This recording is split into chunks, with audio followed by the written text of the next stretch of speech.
Halo semua, perkenalkan nama saya Evelina Rosanna Ben dari Prodi Pendidikan Fisika, Fakultas Keguruan dan Ilmu Pendidikan, Universitas Nusa Cendana, Kupang. Di sini, saya akan menjelaskan tentang dinamika dan tantangan pendidikan Pancasila. Pertama, pendidikan Pancasila.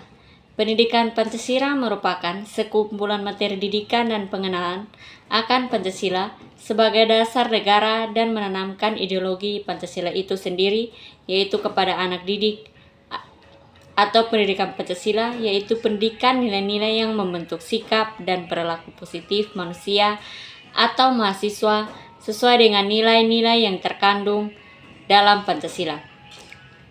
Pendidikan Pancasila juga bermaksud untuk mengembangkan wawasan, kebangsaan, kesadaran bernegara, dan sikap menghargai perbedaan dalam kerangka Bhinneka Tunggal Ika. Dinamika pendidikan Pancasila.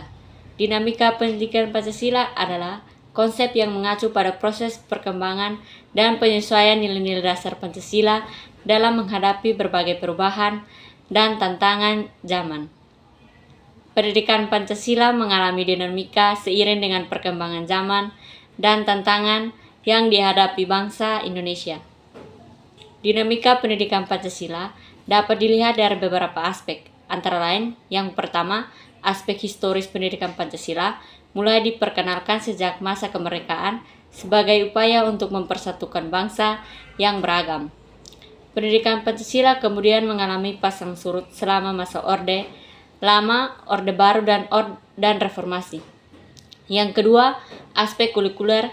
Pada awalnya pendidikan Pancasila diberikan secara terpisah dengan mata pelajaran lainnya, namun sejak tahun 2013, pendidikan Pancasila disatukan dengan pendidikan kewarganegaraan dalam mata pelajaran pendidikan Pancasila dan kewarganegaraan atau PPKN.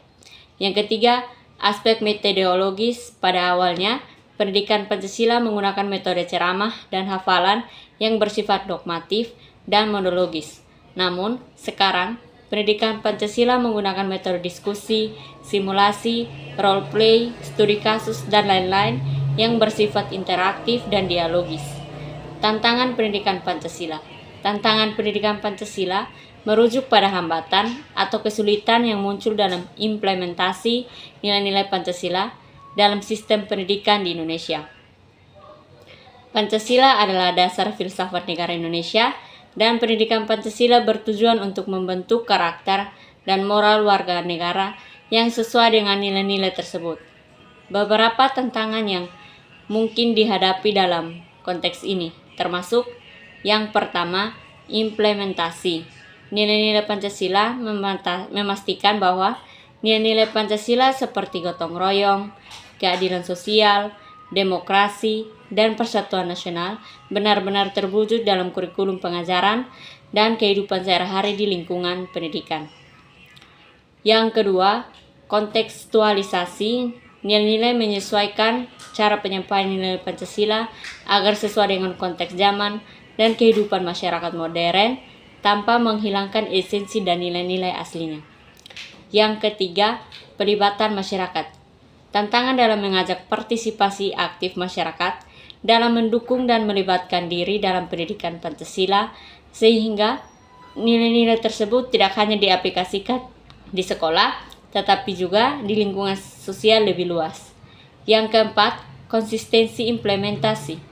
Menjaga konsistensi implementasi nilai-nilai Pancasila di semua tingkatan pendidikan mulai dari tingkat dasar hingga tinggi agar proses pendidikan benar-benar menciptakan warga yang mencintai dan mengamalkan nilai-nilai Pancasila. Yang kelima, pelatihan guru. Memastikan bahwa para pendidik memiliki pemahaman yang mendalam tentang nilai-nilai Pancasila dan mampu mentransfernya dengan baik kepada generasi muda. Yang keenam, evaluasi efektivitas. Menyusun mekanisme evaluasi yang efektif untuk mengukur sejauh mana pendidikan Pancasila mencapai tujuan-tujuan yang telah ditetapkan. Yang ketujuh, integrasi dengan nilai lokal. Mengintegrasikan nilai-nilai Pancasila dengan nilai-nilai lokal yang ada di berbagai daerah di Indonesia, sehingga pendekatan ini tetap relevan dan diterima secara luas. Yang berikut, mengatasi tantangan-tantangan ini memerlukan kerjasama antara pemerintah, lembaga pendidikan, masyarakat, dan pemangku kepentingan lainnya untuk memastikan bahwa pendidikan Pancasila tidak hanya menjadi formalitas, tetapi juga benar-benar menciptakan generasi yang berakar pada nilai-nilai luhur Pancasila. Sekian dari presentasi saya. Jangan lupa like, komen, dan subscribe ya. Bye-bye.